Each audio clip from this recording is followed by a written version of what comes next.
Sa prise de position était très attendue. Cet après-midi, lors d'une conférence de presse, Daniel Martina, le président de l'Université d'Angers, a en effet annoncé le report des examens du second semestre pour les quelques 3400 étudiants de lettres, langues et sciences humaines.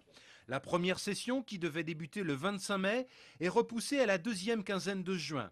Quant à la session de rattrapage, elle est décalée au début du mois de septembre. La faculté des lettres, qui est concernée par ce plan de rattrapage et elle exclusivement, avait subi un blocage complet pendant 2 semaines et demie à peu près, un blocage partiel pendant à peu près 4 semaines, c'est-à-dire que globalement, moins de 50%, je dis bien globalement, moins de 50% des cours avaient été assurés et il n'est pas question dans ces conditions-là de pouvoir valider des diplômes nationaux auxquels nous tenons tout particulièrement avec un nombre de cours, une quantité de cours aussi faible.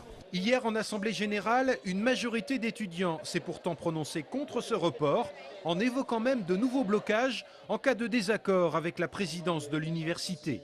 Je le dis très clairement, si une situation de blocage se mettait en place, dans ces conditions-là, c'est la validation même du second semestre de cette année qui est en cause.